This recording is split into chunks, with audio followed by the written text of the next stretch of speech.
Good evening, and welcome to tonight's School Board Candidates Forum featuring individuals running to serve on the Linn-Mar Community School District's Board of Directors. My name is Bob Hoyt, and I have the honor of serving as tonight's moderator.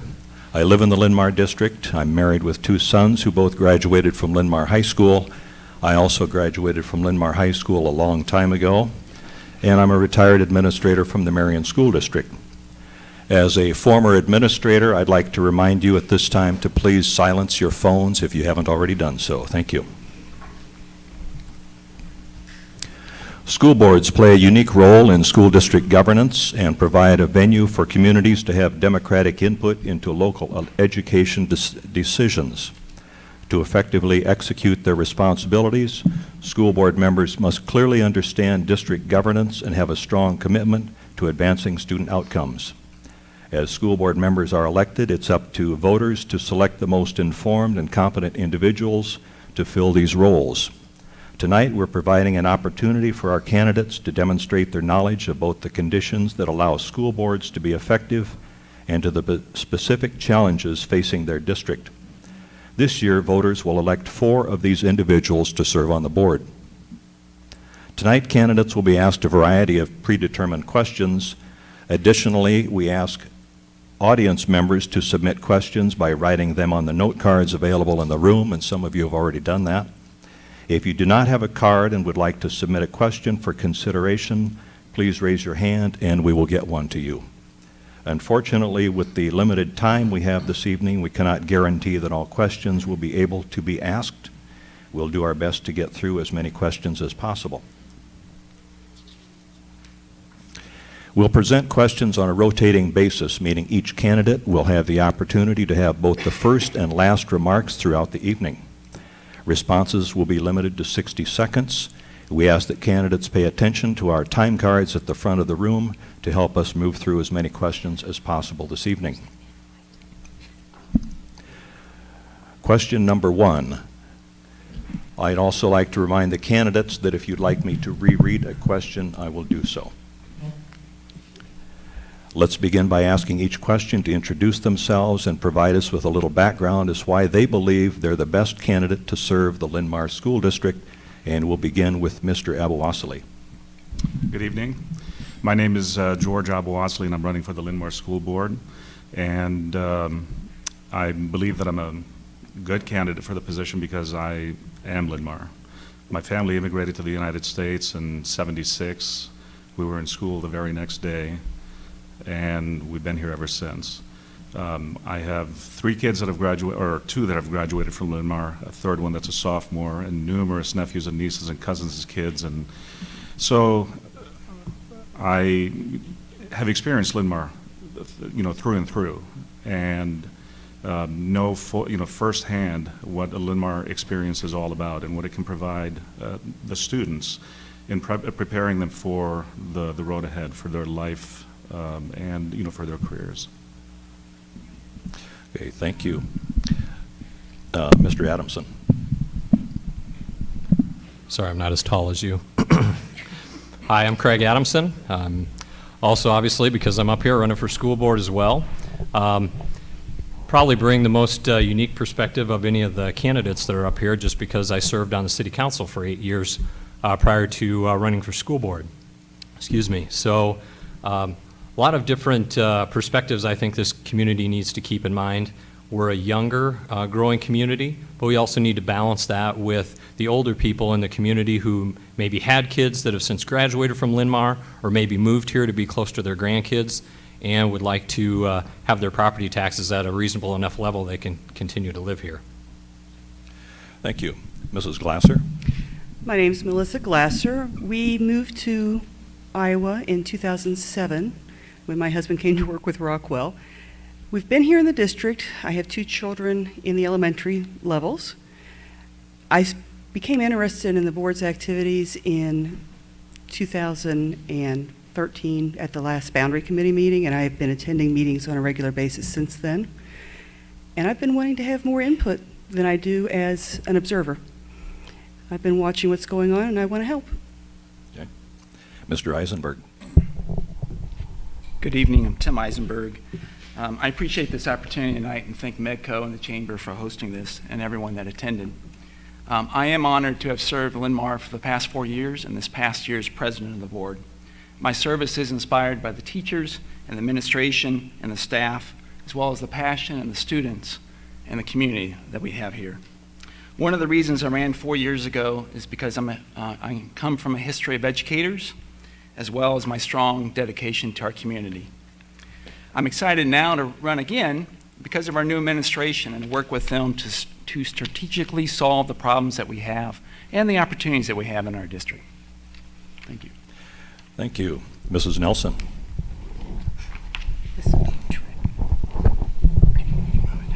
Yeah, I think so. Short people have trouble here. Okay. Thank you for having the forum tonight. I want to talk to you from different perspectives. First, as a parent, as I have a son that graduated in the Linn-Mar district.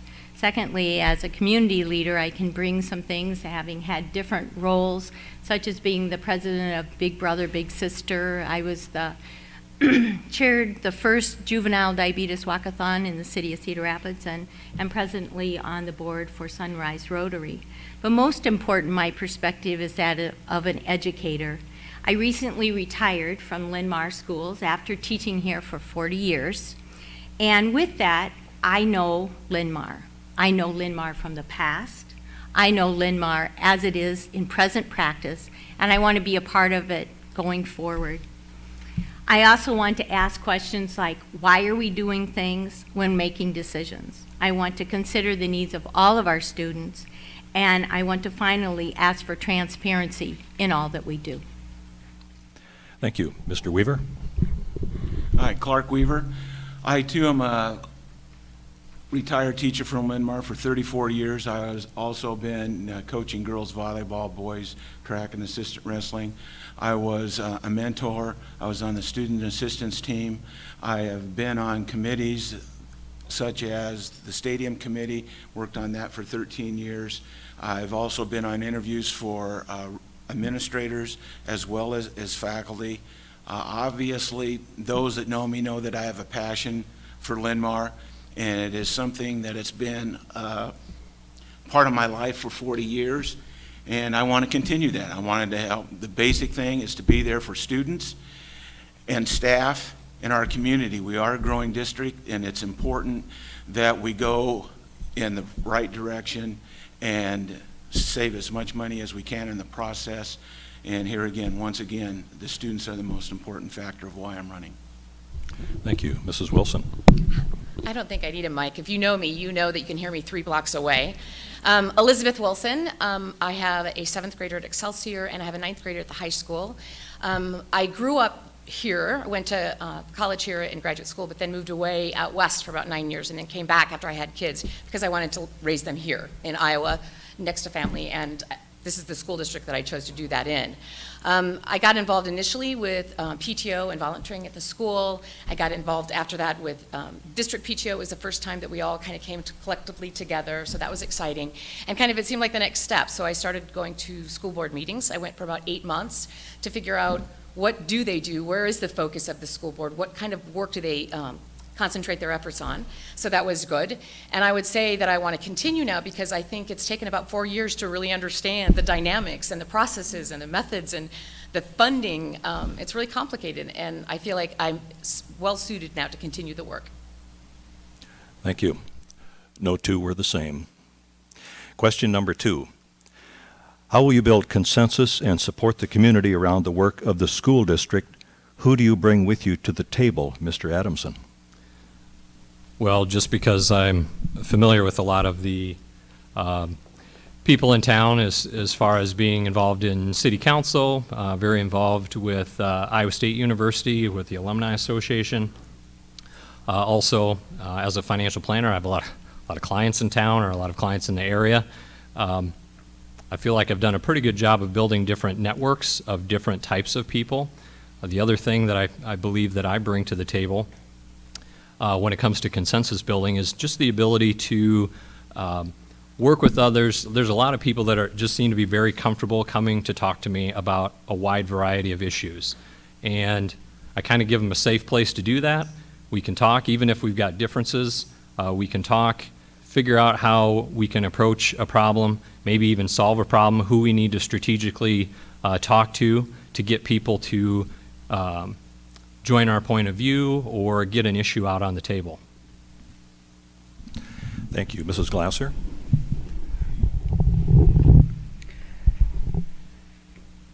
I have been watching communication efforts both between the board and the community for the last 2 years. With coming to the board and saying we have communication problems, they have improved. We have gotten more communication in the last year than we had the previous year. We're getting more feedback. But I've been finding myself for 2 years being a person that someone can come up to me and say, what's going on here? What's that? And I can say, here's what's going on. Here's where you can find the details. Here's who you need to talk to if you have questions. And I don't see any change in that. I'm here to answer questions and ask and listen, because we have to listen to each other. If you don't listen, if you don't communicate to each other, you can't come to a consensus unless you can communicate. Thank you. Mr. Eisenberg? As far as consensus with the board, I think we've done a pretty good job of talking through difficult issues, and we've taken our time and listened to a lot of different people. As far as consensus with the community, we've done some new things this year. We've opened up the coffee conversations, trying to get some different feedback. I've attended many of the PTOs and tried to get out once a week to talk to teachers and have lunch with them. And we've also expanded our website a little bit. We're looking at we've put some more content on there and trying to actually change that a little bit as well to get, that's more of a push, but the pull, I think, is there's nothing that beats the one-on-one communication that you can have with people and accessibility of all the board members. I mean, I think the new administration coming out will invigorate that quite a bit, and I think he's got a different style that we'll see. He's getting out to schools, and he's using Twitter, so I think we're going to see some different things, not only from the board, but also from the administration. Thank you. Mrs. Nelson? Thank you. Can you hear me? Okay. As far as consensus goes, as a teacher, I've done that for years. I've worked with teams, I've listened to people, I've listened to parents and students. I'm a problem solver. I know how to do that. I've done that in many different situations and would love to be doing that as part of the board. I think we need to listen to people, honestly listen, and then let them know that we listened by the decisions that we make. We need to be available to talk with people. We need to be available to have group sessions, whatever it needs to be, so people can know that we are there for them. And I know how to set up the question and make people have a discussion, but then eventually you have to be a team player and you have to come together for the good of all to move us forward. And I totally know how to do that and would love to do that with the board. I enjoy working with people. That's a strong point for myself, and I would love to be able to represent you all on the board.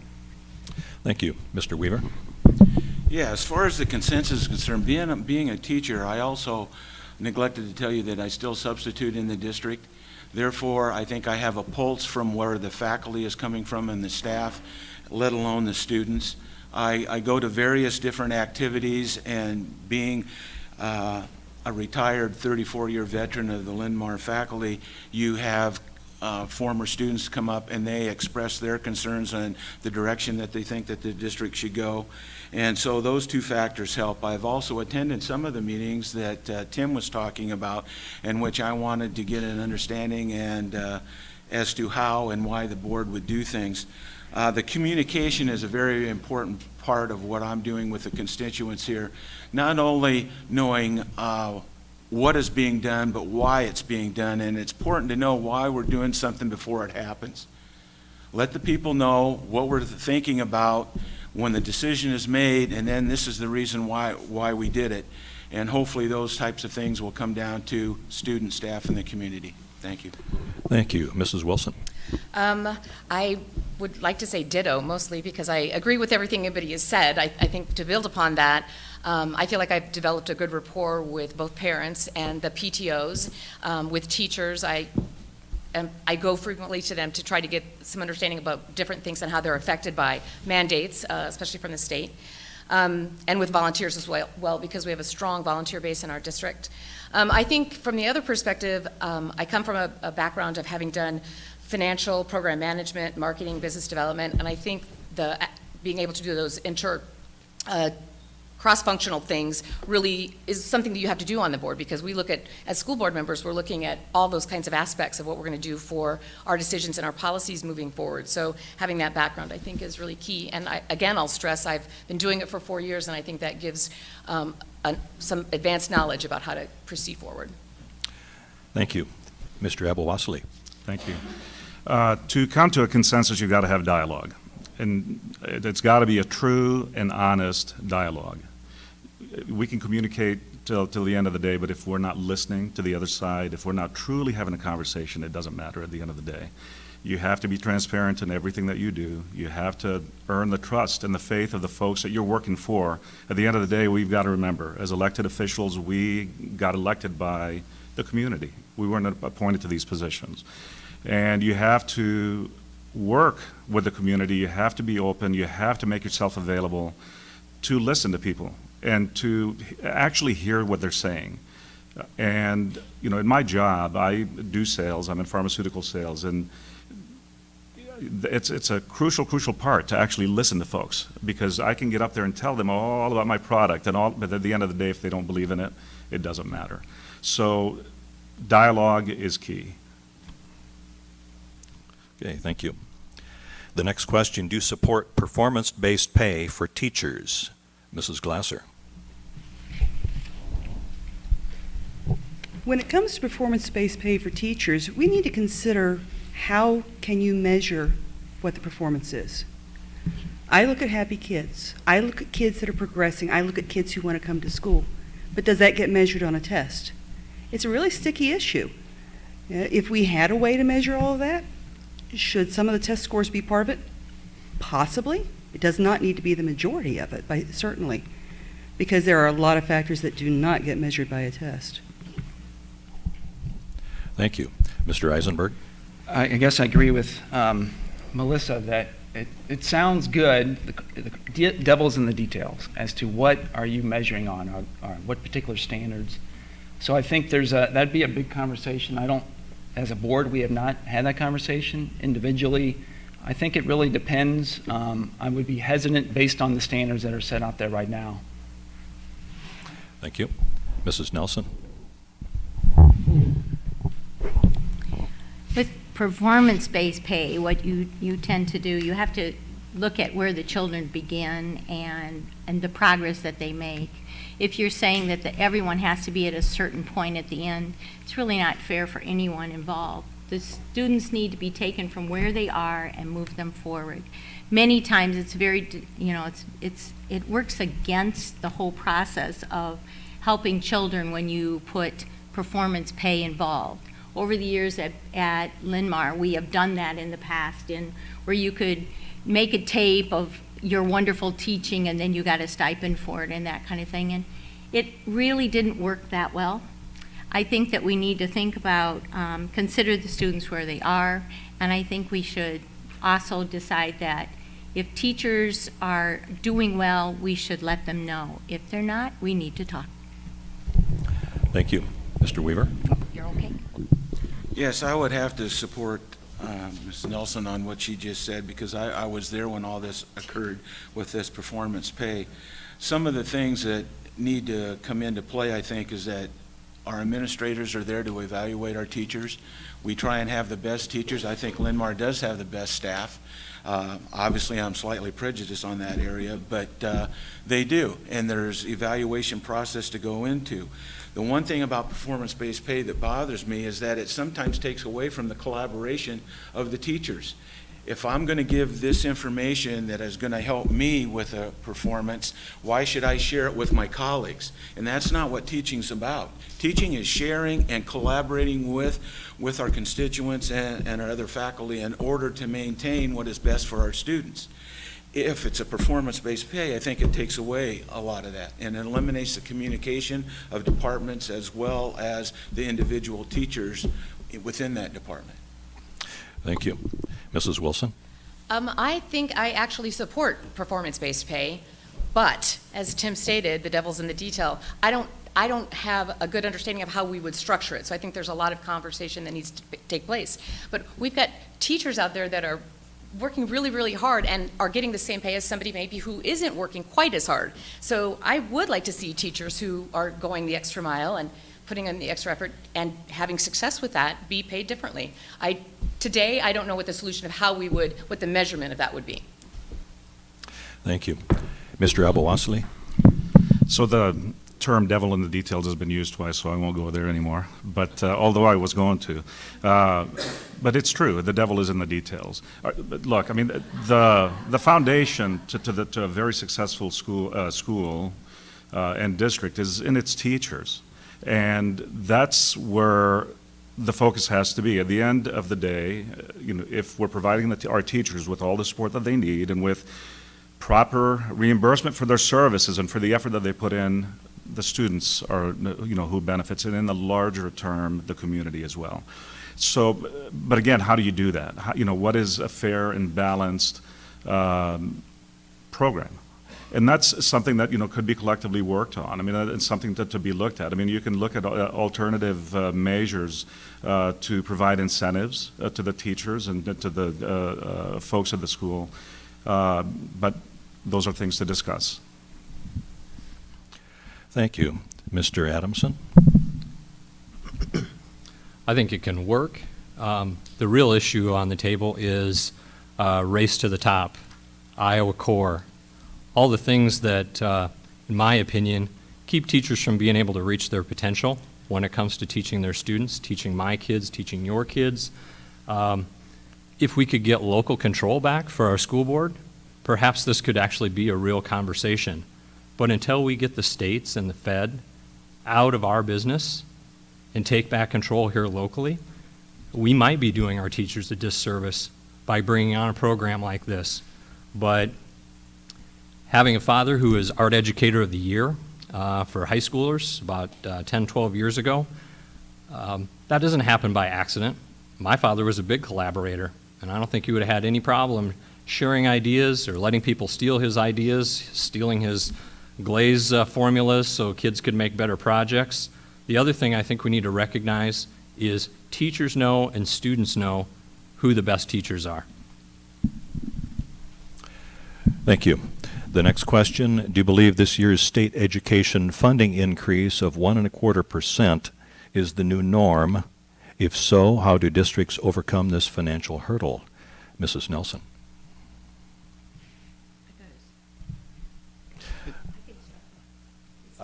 I eliminated a question because it was already answered, so we're moving on. Oh, Okay. okay. I'm sorry to throw you off.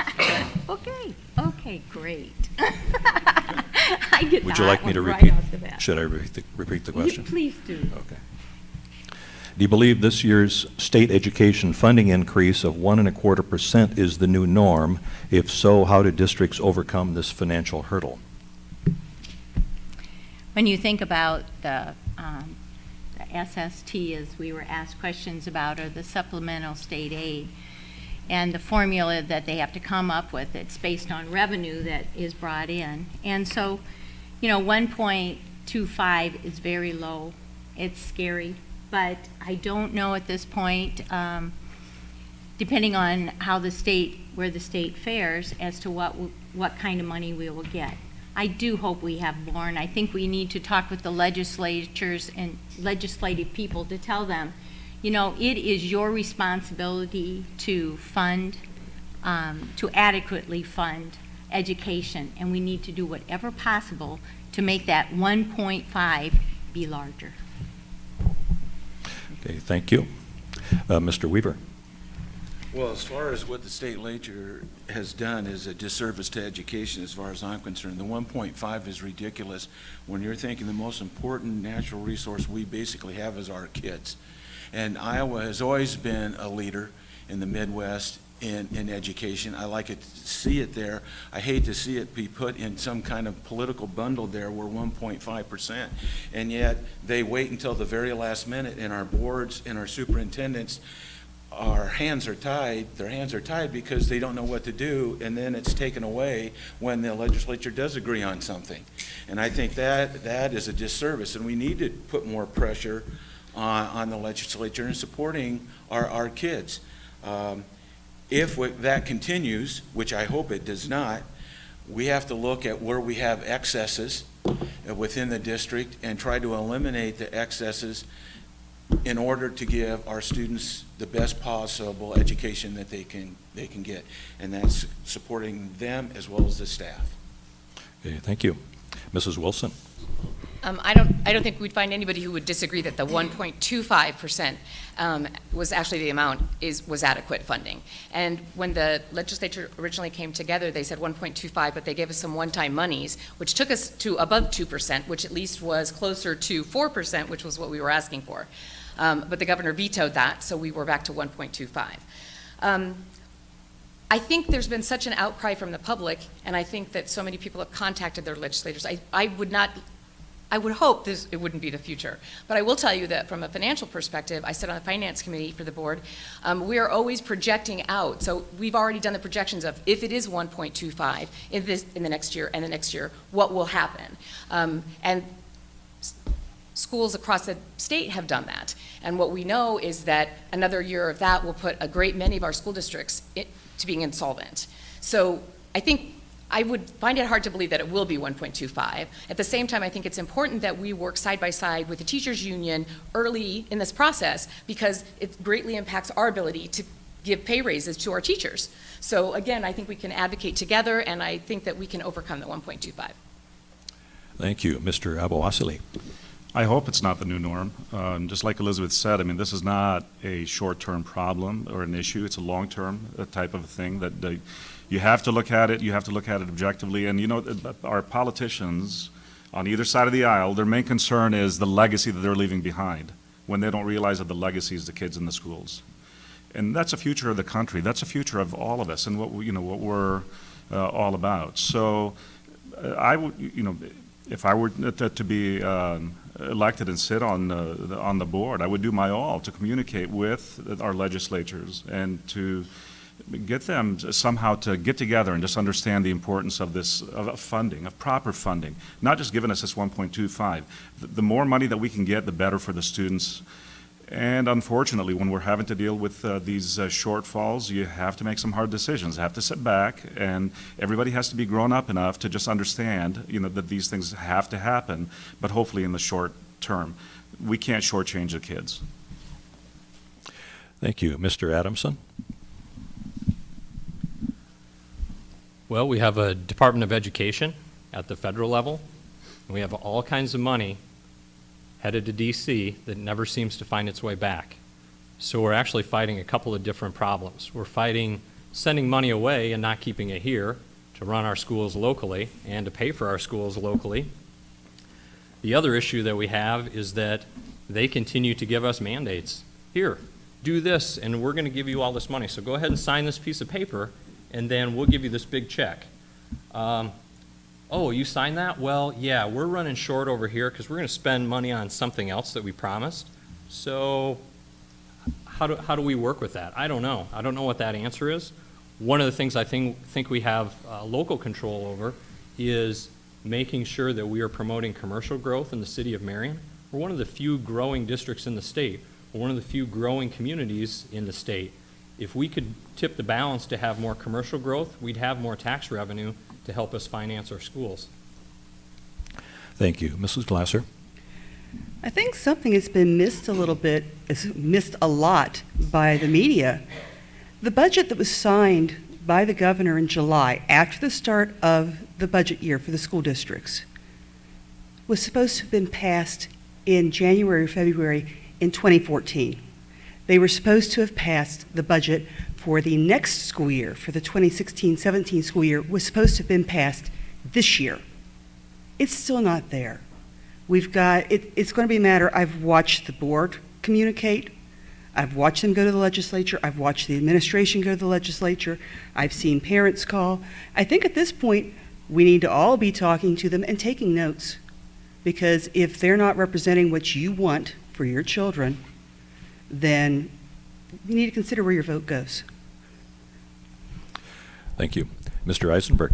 I think the 1.25, I wouldn't say a new norm, but I would say for the short term is what is probably projected with the current state legislature.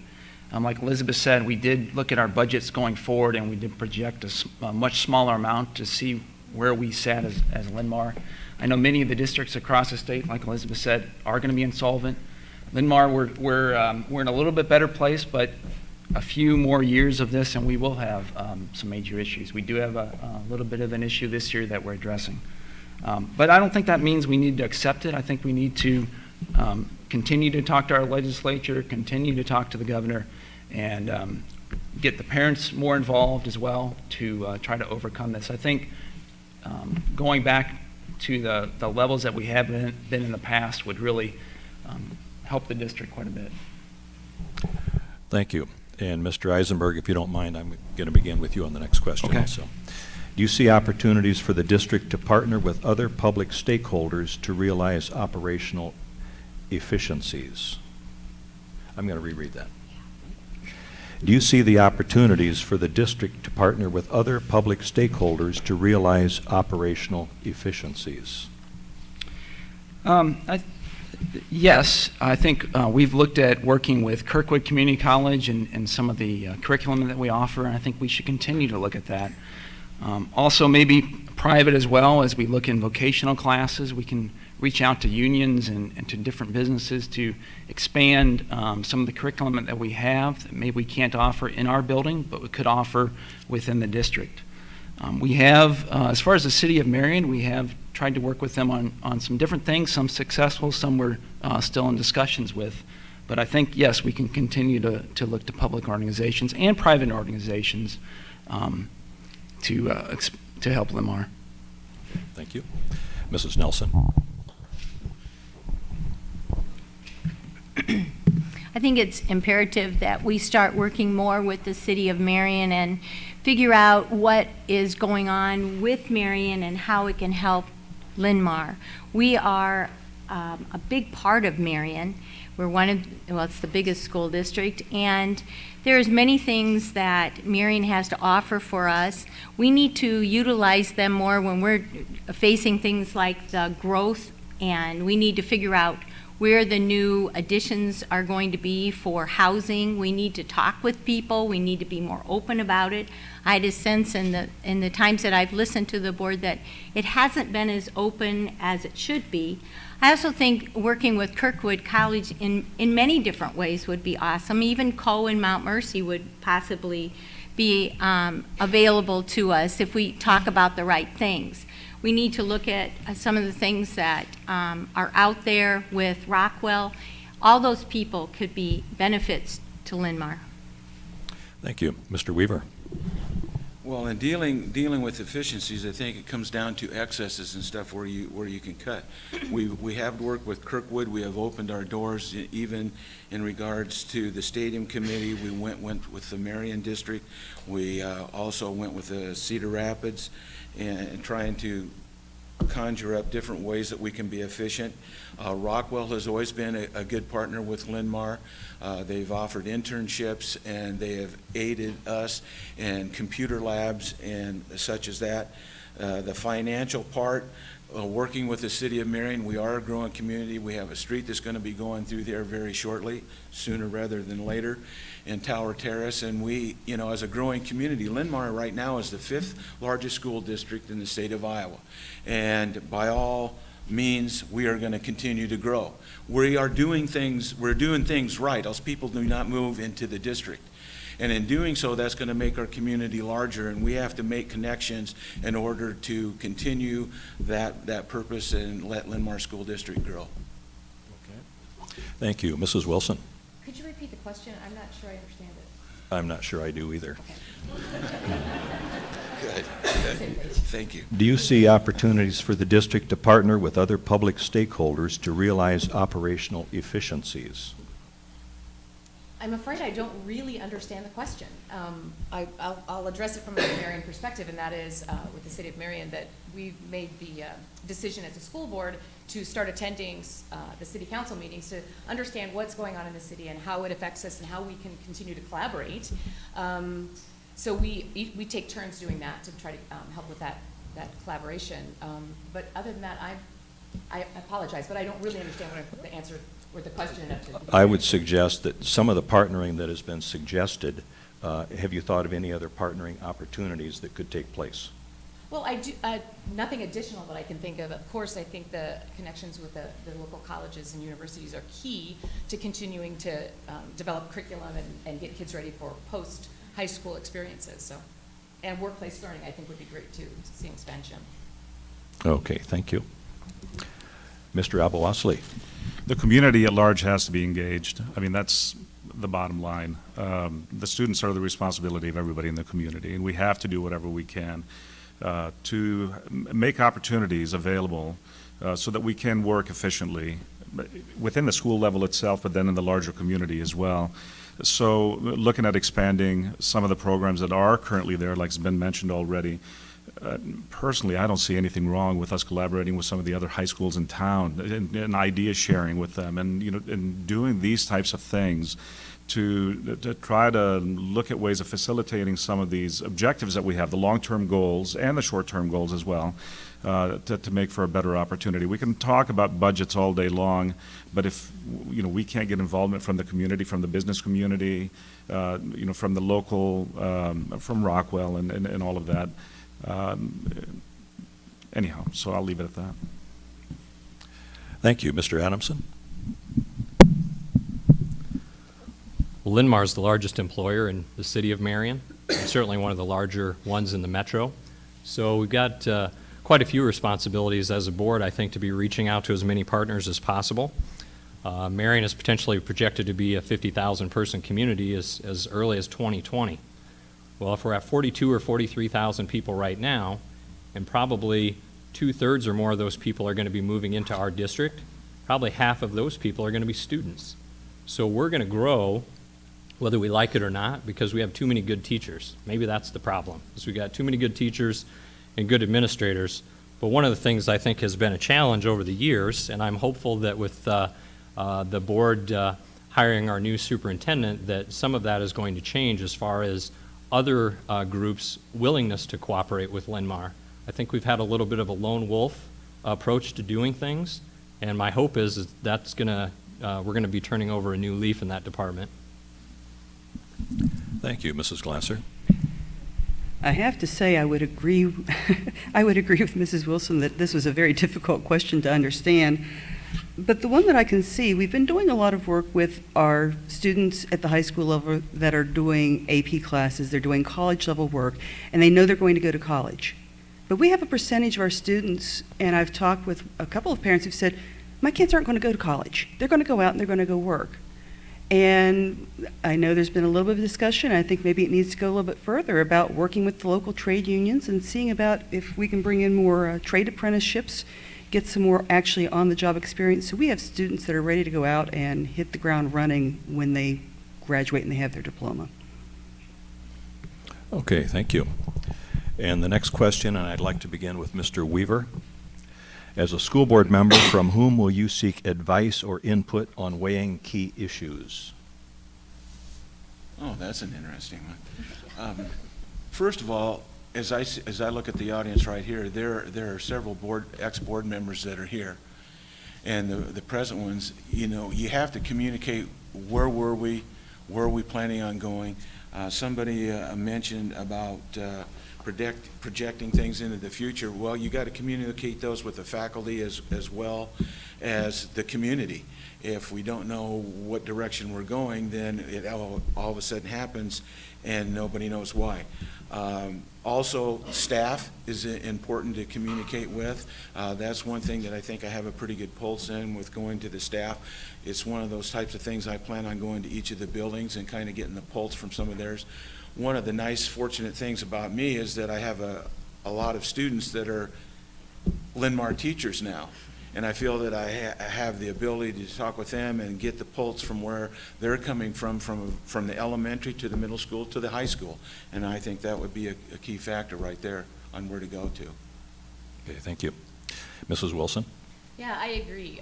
There's certainly a lot of levels and a lot of constituents that you want to seek advice from, because obviously the decisions that we make impact people in lots of different ways. So clearly, current board members, where we're going to be talking about the issue, and I really found that when I came on the school board, I was able to seek out great help from Barry Buckles, who's sitting in the audience, and prior board members who'd been on longer than I had, because they were more aware of the history, obviously, of why we made the decisions in the past that we had, which give you great information about why you would make future decisions. So I think that's certainly where I would start. The administration, obviously, and we have got great people on staff in the administration. Our finance group, our HR group, our technology group. They do a great job of helping educate us on aspects of policy and strategies that we may not be familiar with. Of course, teachers, and I think that we also need to remember the parents in the district and how it affects their students and what they think about that, and of course the students directly, which is probably the favorite thing for me to do. Okay, thank you. Mr. Abou-Osley? So for the last 6 years, I've sat on my church's scholarship committee. The last 3, I've been the chair. And my first year was terrifying, because you're dealing with a large sum of money, and you need some help and advice. And I very, very heavily sought the advice of the past chairs and folks that sat on the committee. And certainly the same thing here. Nobody knows the pulse, I guess, as well as the current board members or past board members, our educators, our administrators, our students, just like everybody else has said. But one additional component that I would like to throw in, we talk about engaging the community. And we just got done talking about, how do we, look at resources, to look for efficiency. How about engaging and getting some ideas from the community business leaders, and sitting down and actually having a dialogue with them, and go from there. So, Thank you. Mr. Adamson? Yeah, probably not good to go last on this question, since everybody's taken all the good answers, although I would say I would be remiss if I didn't say my wife, even though she's not here to join me since she's running kids to soccer. That's actually somebody that's very helpful for me from a common sense perspective. If she understands it pretty clearly, then I usually figure I've got a pretty good grasp of it, because I like to get into the weeds a little bit more than she does. I think as a board member, a lot of it just has to do with talking to your neighbors, talking to parents of fellow students.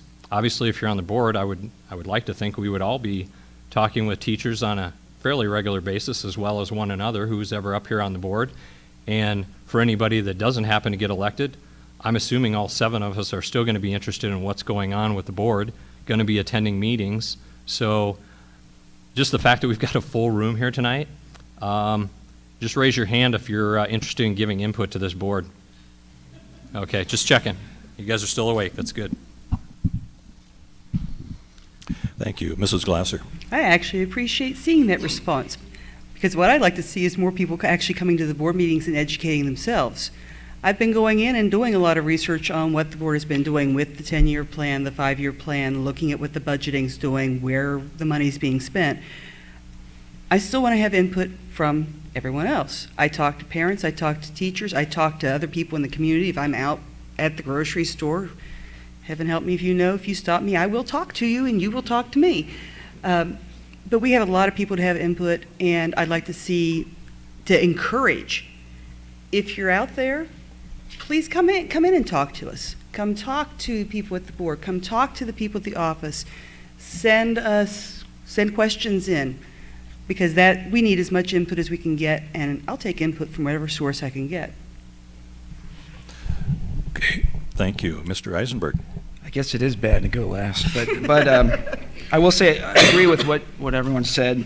A lot of the PTO meetings as well, going to PTO meetings, getting feedback from them, as well as teachers that we talk to, whether we're at school visits or just out to lunch and those type of things is great.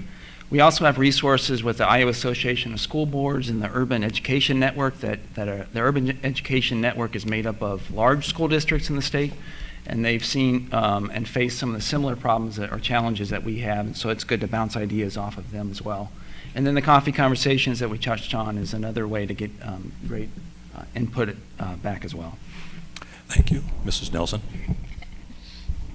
Thank you.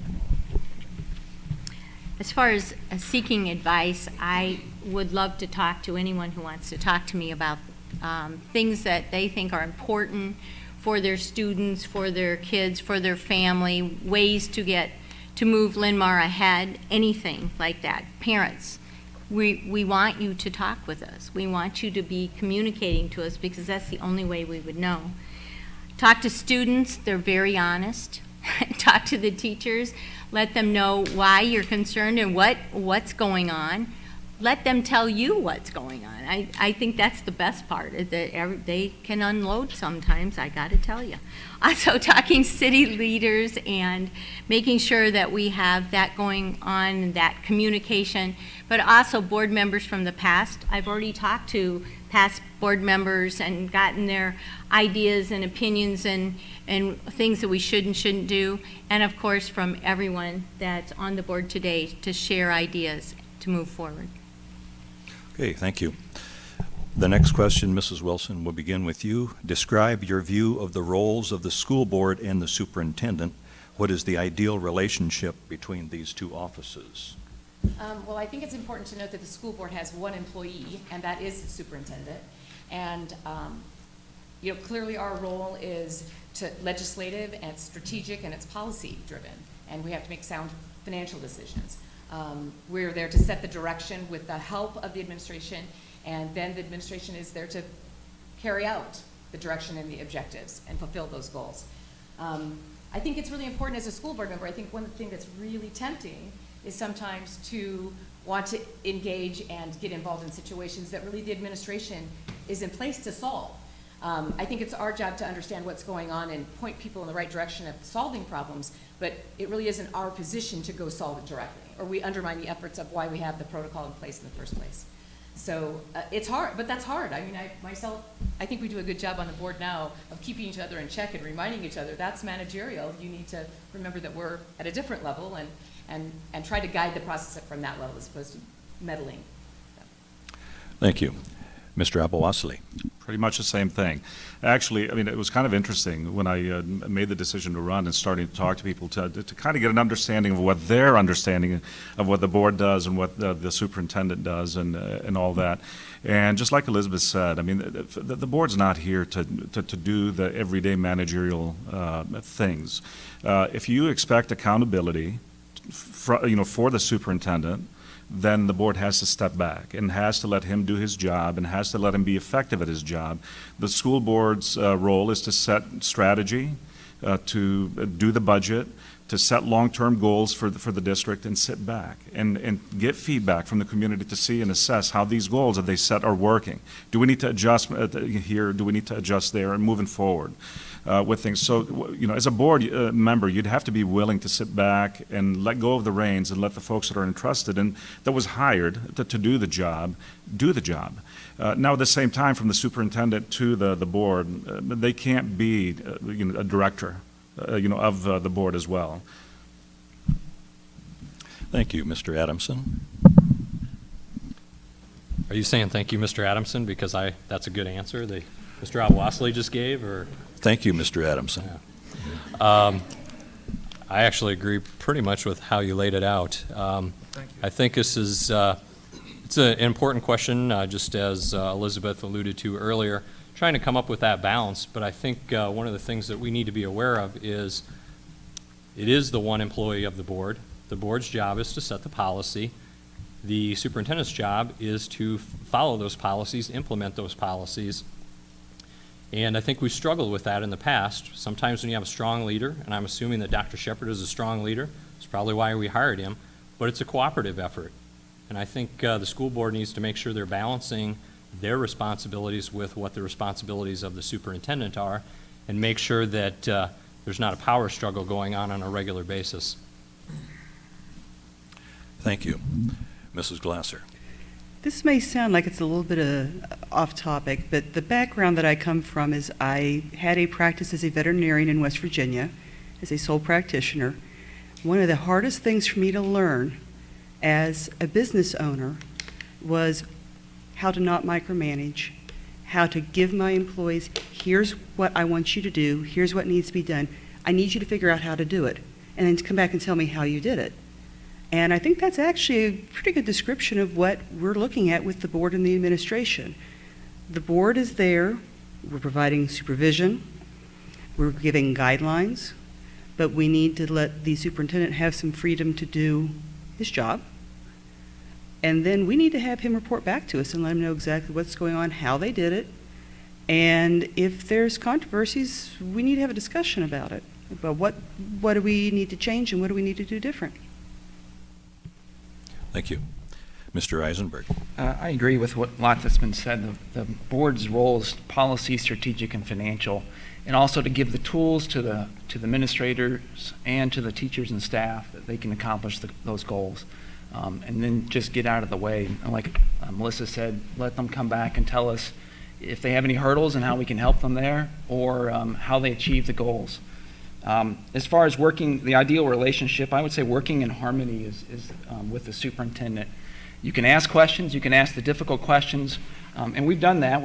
But what you want to do is you want to work it slowly, and if there's a big issue coming up, and make sure you overcome those hurdles that you have to get to the answer that's best for kids. Thank you. Mrs. Nelson. Thank you. I see the board as being like an overseer, the one that looks at all the educational goals and the policies that are set and looks at financial things and that. And then along with that, they help direct the actions of the superintendent. They set up what needs to be done and let him go do it. He's been hired, he's a strong leader, and I think we need to do that in all sessions.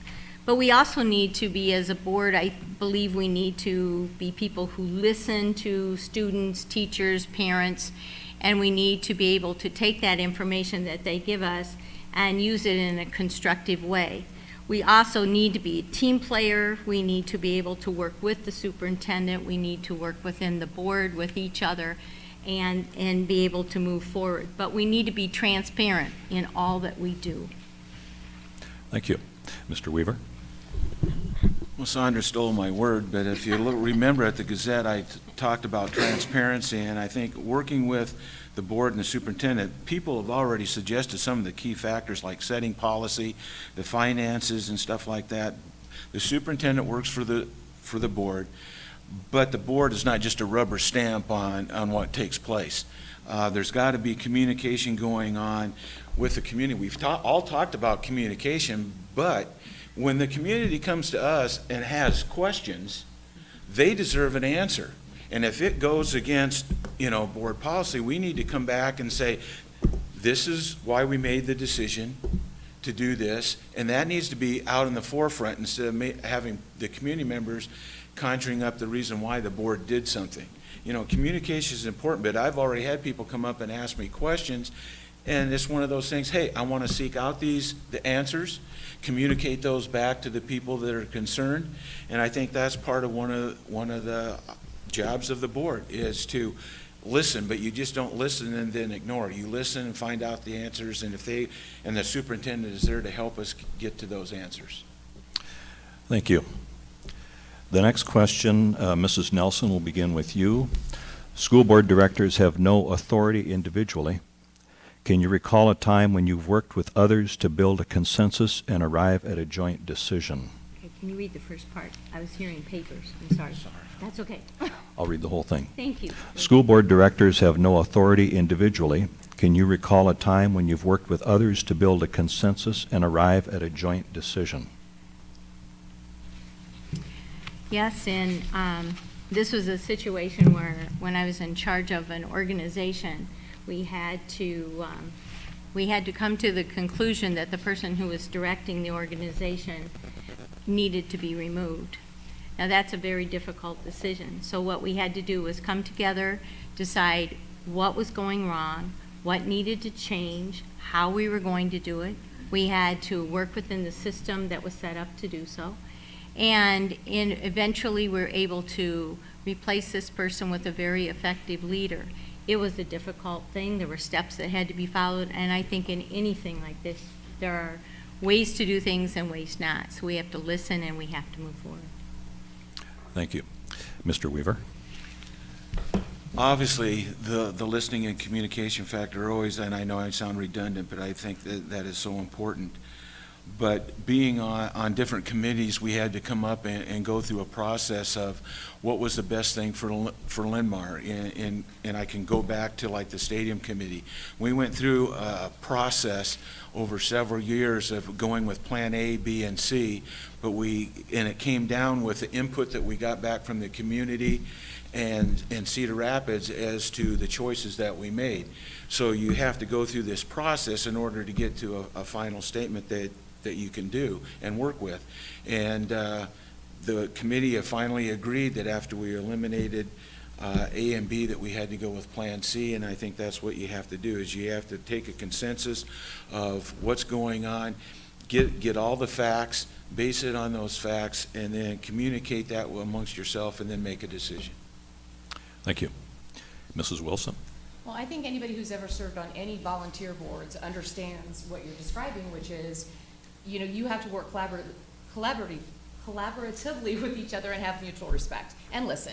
You know, if you come into a situation and you're one of 7 people and you're going to have one opinion and you're not listening and you're not being respectful, you are one vote. So for the board to work effectively, people have to communicate together and be respectful of each other and listen. And I really feel like I'm proud that I feel that the school board today does do that. We don't always agree. We don't always vote 7-0. We have dissents sometimes. But I think the beautiful thing about it is once we've made a decision, the board has to then support the decision. Regardless if you didn't vote that way during the vote, it's still your job as the board to march forward to what the board decided. So I think my answer basically is that we've been doing that for 4 years, I'm proud to say, and I feel like we've been effective with it. Thank you. Mr. Abou-Wassili? Individually on the board, you are one voice in one vote, but collectively, that's what gives the board its strength and its backbone. I can go back to an experience and working in that type of a setting. I served on the boundary committee with Tim in '09, and trust me, that challenge was interesting because there's nothing that is as emotional as which elementary school is a family's child going to. And it was a lot of deliberation and a lot of work and a lot of effort, but there was a lot of respect, you know, to the families that were in the audience, that, you know, folks that would call at the oddest times of the day that wanted to voice their concerns. And although I wasn't leaning one way or another, you know, just having to field those calls and getting yelled at on the phone and just the emotion that came out of that. And at the end of the day, what you have to do is you have to take every single one of those phone calls and give it the respect that it's due and make the best decision moving forward. Thank you. Mr. Adamson? Well, I've kind of found myself in this position a number of times. The one that first came to mind that I was jotting down some ideas was when we were fighting the county in Cedar Rapids related to the landfill expansion, actually just not too far from here. I was a part of a group of volunteers that were trying to find other options that weren't going to impact Linn-Mar and Marion to the degree that the county supervisors were interested in doing it. That actually got me elected to city council. I was coming in as the rabble-rouser person that was representing the volunteers that were fighting this, and after getting on to the city council, hearing how things were going, how the initial negotiations went with the county versus where we were at, and having to potentially go to court and settle it in court, I found myself recognizing that, you know what, really the best thing for us is to compromise. So instead of that vote being 6-1, it ended up being 7-0, and that's how you work to build consensus, is listening and asking questions and working together. Thank you. Mrs. Glasser? When you're looking at consensus, it is definitely work within the group, and there is a lot of give and take. I think actually a little more than we're seeing in the State House lately, but I've seen a lot of good work with the board. With the volunteer group that I've been working with, newly founded a year ago, we had a couple of things that were, there were members of the group that did not agree with the decision that they took the opposite side of what we ended up deciding, but we're all working together on it, and we've agreed in the long run, yeah, the decision we made is what needs to be done. And it is let's all work together, and it is, once the decision's made, it is the decision of the group. Not my decision, not your decision, it's the decision of the group. Thank you. Mr. Eisenberg. I agree, especially with Elizabeth, that the board now, we do consensus building. We don't always agree in the end, but we do listen to each other and make sure we hear each other's points. Many times we rework the language that we have and try to make sure it is agreeable to everybody. Some cases we can do that, some cases we can't. But I think the big part of it is listening, and then if it is 7-0, great. If it's 4-3, you just have to you support the board in the decision and move forward. Thank you. The next question, Mrs. Glasser, will begin with you. How does today's education system need to evolve to best equip students to compete in our global economy?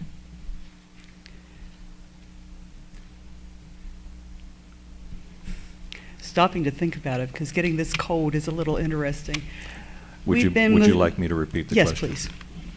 How does today's education system need to evolve to best equip students to compete in our global economy?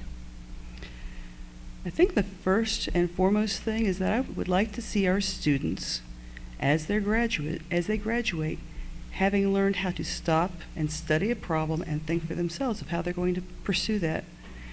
I think we're doing a good job where we've got the students doing more of the advanced placement where they're doing individual work. I like the idea of what I see coming of we're working a big group in a lecture, and then we're going to break out and work in smaller groups. We're going to be doing some work on our own, but we're going to expect you to produce results.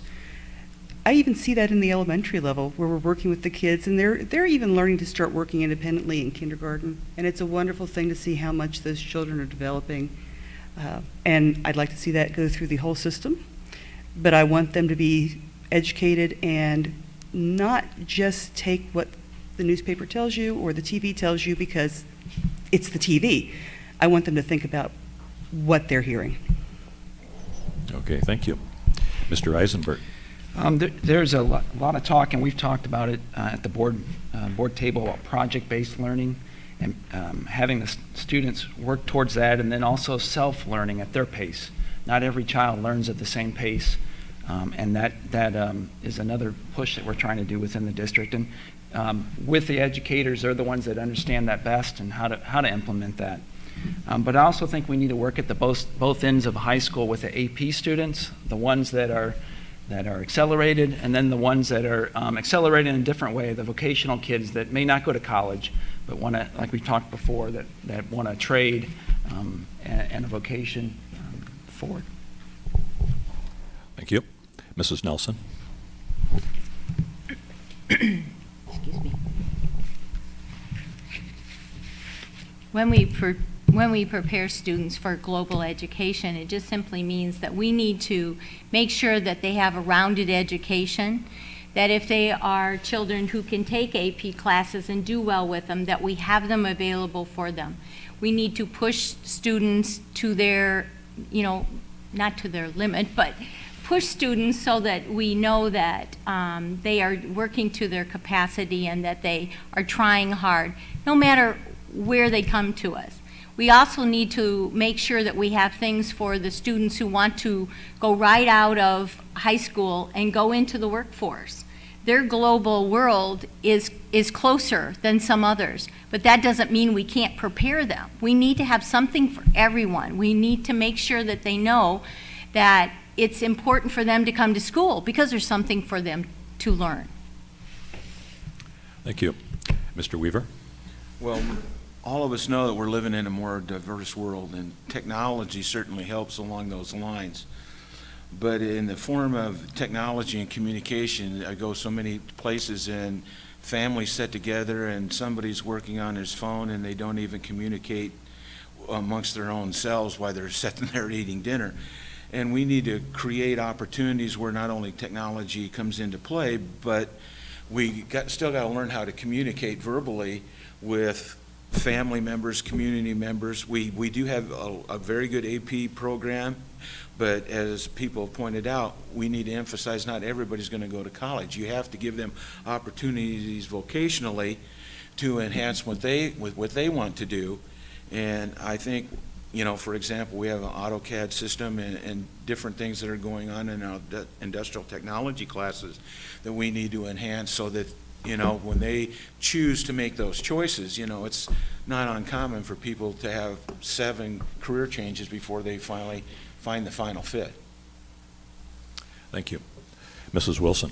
Yeah, I have a lot of interest in these dual credit programs where we work collectively with Kirkwood or potentially some of the universities and colleges, so that these kids can come out with some certification if they're ready to join the workforce at that point, or if they maybe have another year left at Kirkwood. I mean, we know that the jobs are coming fast and furious in the trades, and we are not preparing students for those jobs. So I think we have to refine that. I also think that we hear a lot when we go to the school board conferences about the 3 C's, about that being cooperation, complex thinking, and communication, and that to be successful in the workforce these days, you need these elements, but we don't really know how to test for these elements, and we're not teaching these elements today. So I think there's going to be a big shift in teaching methods as we figure out more how to put that into the system that we're using and modify it, so we're still getting the basic training down, but we're really teaching these kids what they need to be global learners. Thank you. Mr. Abou-Wassili. A global economy means a lot of different things to everybody in their own right. And I think as educators and parents in the community, what we need to do is just, like everyone else has said, really focus on everyone in the school district, whether they're college bound or workforce bound or wherever bound. The focus has to be on them. We have to give them every aspect of a great education and really try to encourage them to be free thinking in everything that they do, and to reach for the stars. That's my answer is very, very simplistic. I mean, I'm not, you know, don't want to cut it too short, but you know, that's an area where I guess I, you know, would be very willing to kind of delve into learning a little bit more about. So, thank you. Mr. Adamson. Yeah, I think it's, I agree with Melissa, but I also think it's going to be difficult to get students to critically think if their teachers are spending more time filling out reports and trying to teach to a test instead of actually getting to teach. I think we've really lost the creativity and the passion that most teachers have, why they got into the profession in the first place. And I don't know, it's probably not going to be easy, but I think Linn-Mar can be a leader in pushing back at the state level and certainly at the federal level to try and figure out if we can get away from some of these issues related to Iowa Core and Race to the Top and all these different initiatives that really are taking the control away from our local classrooms and the way that our teachers can reach our kids, as opposed to how somebody who has no idea who your son or daughter is, or that they have a individual learning program that they're on, how they're going to learn best. Instead, we're 1,000 miles away, and we're going to tell you how to do it because we're smarter than you. And I don't agree with that. Thank you. The next question, Mr. Eisenberg, we're going to begin with you. If there's one thing you could accomplish while on the board, what would it be?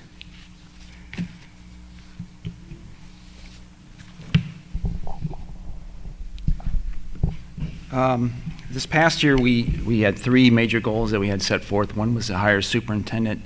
The second was to do the addition to the high school, and third was a new education group that we wanted to join, that one we did not accomplish. So I guess I'd like to look at and work with the new superintendent on what the strategy is going forward. Looking at, we've got growth and being able to tackle that with fiscal management, but also be able to look at how we want to take the curriculum forward and what areas does he want to get into and look at. He's learning right now. He's talking with teachers, talking with staff, talking with administrators. So I'd like to see that as we move forward. I don't have an answer today because I'd like to get the 100-day program and then see where we go from there. Okay, thank you. Mrs. Nelson? I think one thing I would love to see happen is that we would have transparency about what in the world is going on with the money situation in this district. I've talked to many people in the last month. I've talked to them at their houses and that, and one of the constant themes that I hear is, I don't know where the money's coming from. I don't know where the money came from to build this. I don't know this and don't know that. They don't understand. Most of the people have no idea where the money comes from. We were told as teachers, don't ask that. It comes from a different pot. Well, I'm tired of hearing about all the pots that the money comes from. We want to know where the money comes from, what each pot means, where it's funded, what you do with it. What can we buy with that money? If we're going to ask the people to do a bond issue in the future to pay for new schools, they have to understand the basic thing of where our money comes from now. And I'm sorry, they don't understand. Thank you. Mr. Weaver? Well, she's stealing my word again. But I agree wholeheartedly with the transparency, because the reason I got involved with this is because of community members and staff members are wanting to know the same question, and that is finances. Okay, we have this, where's it going to go? How do we get there? And to piggyback what Sandra was saying, you know, we have certain pockets of money, then how can that be spent? It needs to be communicated to the public so that everybody knows where it's going on. We are in such a fast-growing district that there's a big possibility that we might have another bond issue. Okay, because we've gone through certain bonding monies and stuff like that. If people in the community don't feel that they are part of this, then to get a 60% vote is going to be very difficult to do. And so we know that we're going to build because we are blessed that our community is supporting the growth that we have. But along with that are certain finance issues that we have to know. We've got monies. Where's it going to go? How do we get there? How can we get more? Where do we have to cut? All right, thank you. Mrs. Wilson? I first wrote on my piece of paper, you know, we know that ultimately we're headed towards each child having their own individual plan of how they learn. I mean, this is the epitome of where education could be at some point. Will it happen in my lifetime? Maybe not. But I'd still like to see us move towards that path of seeing all these kids as individuals in terms of how they learn, and once they've learned something, letting them move on, or if they need more help, you know, giving the help they need. But this whole idea of formative assessments and project-based learning, I mean, these are things that lots of school districts are starting to implement, some with great success, and I think we need to follow the lead of that and continue with those efforts. Having said that, and having been on the school board for 4 years, it's sometimes hard to sit on a board with 7 people in a room for 4 hours every other Monday night and discuss things, and to remember to go back out to the public and discuss what you've decided and why. So it's upon you as well to come and ask questions, and we should be able to answer your questions, but it kind of is a two-way communication.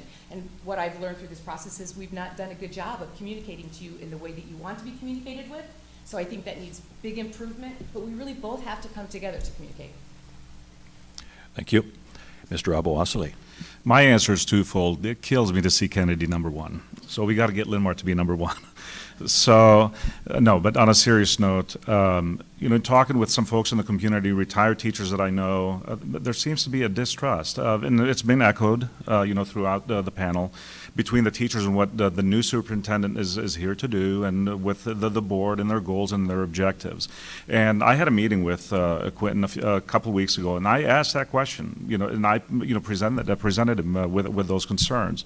And, you know, look, at the end of the day, if our educators and if our staff is not comfortable with the way that things run, perceptions are reality to every individual person.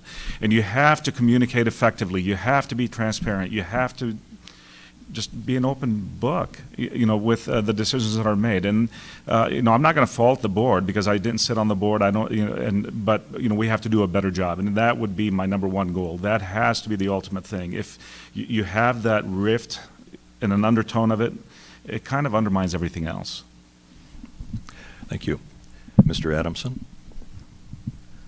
Some of the things have already been touched on. So I would like to make it more simplistic. I would actually like to see us go back to the ABCDF lettering system as opposed to the plus sign, the 0, and the minus. Always interesting to go to teacher conferences and try and have that explained what those different things mean. Really like to kind of get back to just normal accountability for students, both my kids and your kids or your grandkids or whoever's in the district. Let the teachers do their job. Let them help my kids learn. Let them help your kids learn. And let's stop glossing over things and giving everybody ribbons and all of that kind of stuff. We might actually start making some progress. Thank you. Mrs. Glasser. With going back on the issue with communication and transparency, I would like to argue, I know where a lot of the information is. I have been able to find it because I've been willing to dig. I've going in, finding information about where, the question, where's the funding coming from? Where's the money coming from this? Where's the money coming from that? And I've floors people when they say, how did you know? I said, well, I went, and it's on the website. You have to dig to find it. Here's the area where you dig. I want to see that information get out where the person who's not as deeply interested can find the information easily, come ask. It's there, but trying to get that out to the community as a whole is, I want to make sure that everyone can find that information easily. With our volunteer group, we have an open policy. We have the books open for everyone to see. It's shared every month. Are we going to do that with the board? Probably not, but more open than we've had currently. Okay, thank you. Mr. Abou-Osley, I'm going to begin with you with the next question. On a scale of 1 to 10, how well is technology integrated into the district's learning environment, and why do you rate it as you do? I would have to honestly, just from speaking with my kids that have gone through the system, say that we're probably in decent shape, but we can probably do a little bit better. There's always new technology that's coming out. I mean, just pick up a cell phone today and you're picking up another one tomorrow that's already been outdated. With that assessment, there's always newer alternatives to things. Now, applying those and having those resources there are two different, two completely separate things. We also have to make sure that our educators are able to use that technology to effectively, provide the students with how to use these resources, and that's where I think that the continued education or continuing education for our educators is very important and it's crucial. We've got to give them the resources to be able to do their job effectively. If we're going to hold them accountable, you've got to support them in that. So, thank you, Mr. Adamson. I still contend that in order to use technology, you have to have some common sense and basic skills. And if we're not teaching those things to our kids as both parents and encouraging our teachers to be able to do those things, all the iPads and things just become entertainment. Kids maybe need to be entertained a little bit just because of the society that we live in, but at the end of the day, they're there to learn. And so parents need to make sure that they're supporting their teachers and making sure that kids are getting their homework done, paying attention in class, doing the things that they need to do to pass those classes, get the knowledge they need to move on to the next level, as opposed to worrying about whether or not we have a iPad Air or if we've got a certain laptop in our classroom and you don't, and that kind of stuff. That technology gets so outdated so quickly. We really got to get back to some of the basics, and I would also say that we need to give our teachers some extra training too, so when they're introducing that technology, they can use it effectively, again, instead of turning it into a pacifier. Thank you. Mrs. Glasser. I think there was a very important thing noted there is that our technology is advancing faster than we can integrate it. How many have had the experience, you've got a problem with the computer, you have the kid come over and deal with it? How does that go? Oh, yeah, you took care of that, thank you. I've done that for my mother. I'm starting to see my kids doing that for me. Looking at how things are going in the classroom right now, I think we're actually doing a pretty decent job for balance from what I've seen at the elementary level. And I would put it at at a 7 to 8 on the scale of 10, of 1 to 10, of how the integration's doing. It's not in front of an electronic device every day. It's not all day. But it's intermingled. And looking at the different ways the teachers are using that technology, bring in the internet, bring in this, but we're going to go over here and we're going to play with something physically as well. And I like seeing the integration at where it is now, and I think we're going to see it progress even better. Thank you. Mr. Eisenberg.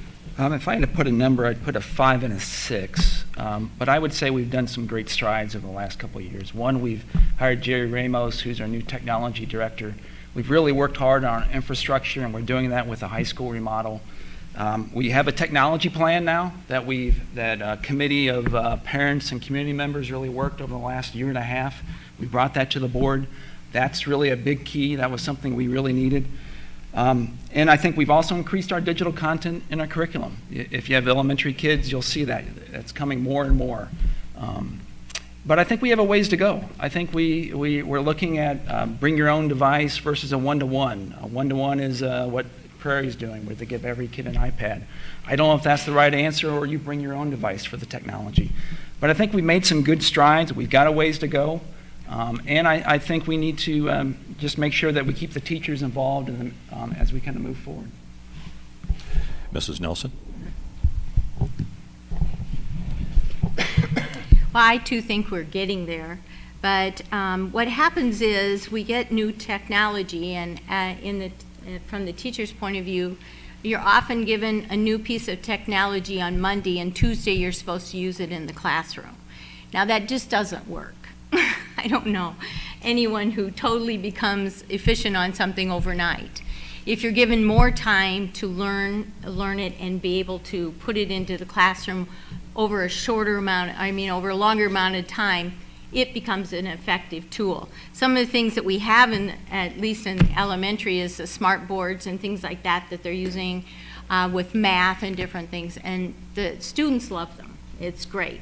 There's lots of iPads, those kinds of things that are out there, but just as everyone has said, everything's almost out of date by the time we get them. So it's very hard to keep up on everything. But we do have within the school system things like the power schools and that, and through the high school you can go in and see what your assignments are, and parents can go in and check and all of that. So there's lots of good things there. You know, I think we're about at a 6. I hope we improve. I'm glad to hear we have an official program that we're going to go with. So let's go for it. Thank you. Mr. Weaver. Well, I would rate it right now at about a 7. I think there's a lot of things that we've done good in the past. We have the Skogman Lab. We now have mobile computer labs that go throughout the school. And as Sandra just pointed out, there is now the technology in which parents can go into with certain codes and find out not only their students' grades, but if they did an assignment. Kids might come home and says, yeah, do you have anything to do? No, I've got it all done. Well, excuse me, Mrs. Crandall's Spanish test was yesterday and you didn't take it. You know, there's certain things like that that parents can now have access to. The important thing with technology is it's updated all the time, and the students are probably more up on it than the faculty because it changes so quickly. And obviously we need to create some kind of a budget somewhere along the line where we can update as best we can. And yeah, we use the smart boards and stuff like that, but we need to integrate that into all the classrooms. Okay, thank you. Mrs. Wilson. Without being redundant, because I agree with most of what's been said, I think it's important to note that the technology is really just a tool for their learning environment. It's not, we don't need to have the latest and greatest of anything, because it's just another way to teach, another augmentation. So I think that's really important. I would rate us at, I think nobody said 8, so I'm going with 8, and if you did say 8, I'm saying 9. And I think it's important to note that with the high school renovation, one of the things that we really have pushed, and with some of the elementaries that didn't have great bandwidth, is to increase the bandwidth, because no matter what kinds of technology you're using, we need more bandwidth. So that's where we put a lot of our dollars. I think that was a really smart move. I agree. I like that we have the technology committee in place. I think that's been really, it's augmented our plans greatly. And we also have technology integration coaches also in the district now, and they go into the classroom. So what Sandra was talking about is, now if we take a new technology in, we have people who have already studied it, know how to use it, know how you should implement it, and are available to help train you. So I think that was a big step in making technology part of our core plan as well. Okay, thank you. Unfortunately, our time is about up, but we would like to allow each candidate the opportunity to provide a closing remark. And Mr. Adamson, we'll begin with you.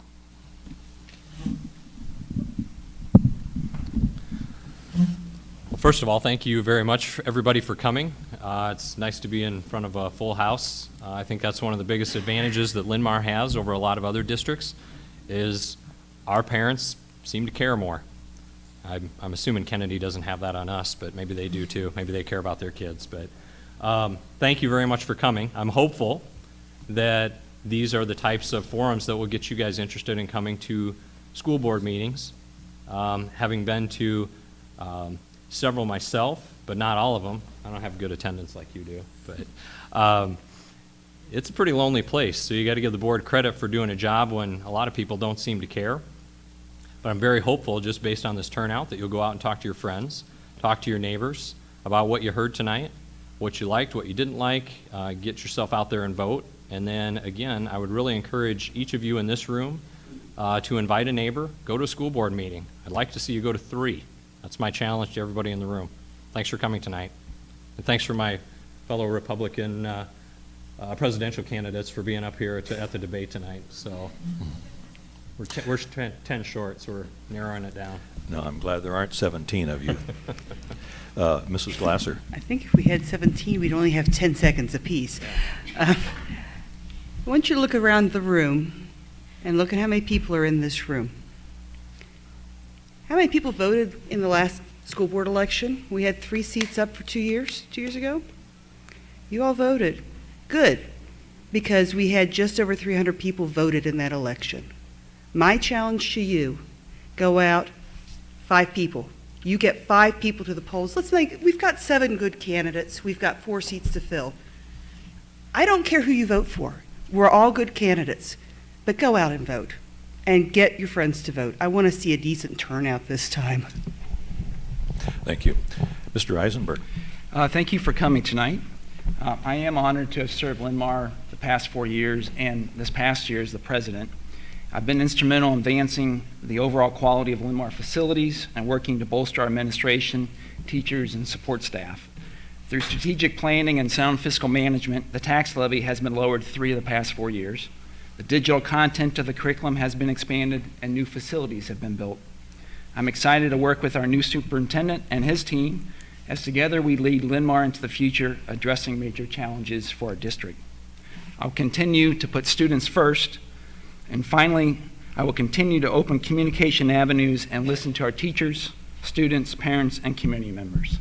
Thank you. Mrs. Nelson. Thank you. I've come to you today as a retired Linn-Mar teacher.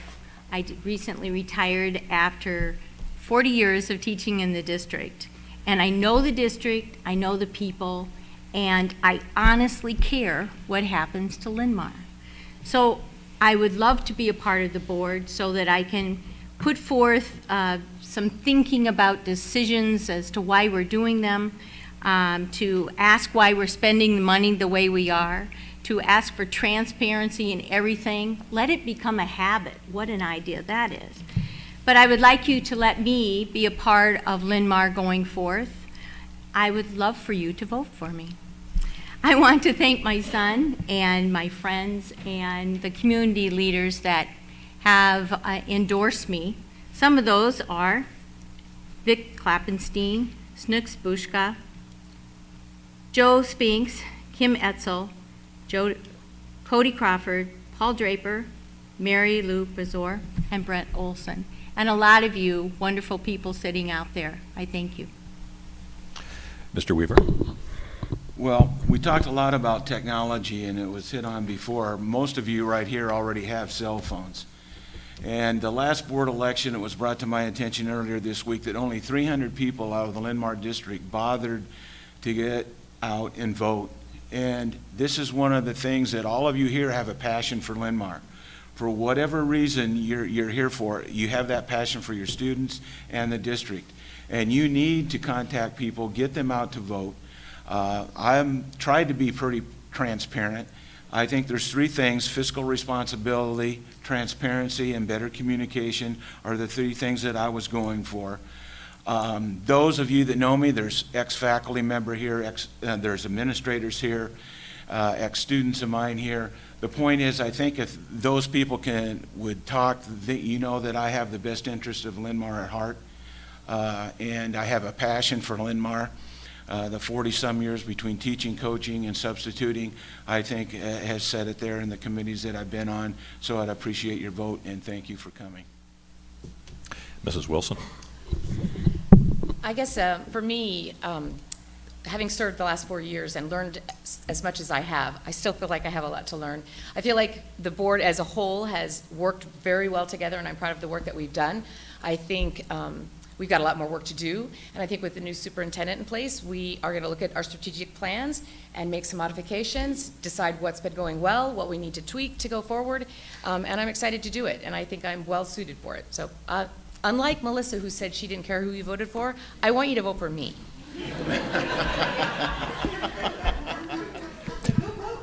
Mr. Abou-Osley? Well, first of all, thank you for taking the time of your busy lives to come and listen to us all talk with you and share our ideas. I'm humbled to be on the panel. I'm humbled to be on the ballot. And I'll tell you, the passion behind my decision to run for the school board is two words, and that's Mrs. Stark. When we first immigrated to the United States, like I said earlier, we landed. I think it was a Tuesday night, and we were at school on Wednesday morning. I was at the administration building, the old Novak, and Mrs. Stark is who I got put into her class. I didn't speak a word of English, spoke French because in Lebanon that's what they teach, dual language from first grade, and she taught me French, or the curriculum in French, while she took the time to teach the rest of the class. That made a huge impression on me, and that's the foundation for everything that I am today. So I know we have a lot of Mrs. Starks and Mr. Starks, I guess, in the district.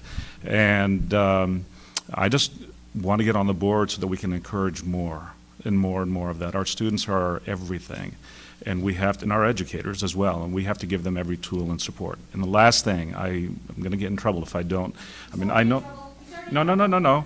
I know Craig is missing the debate, but my wife and I chose to spend this here with you guys, and it's her birthday, and we're here, so I have to wish her a happy birthday in front of.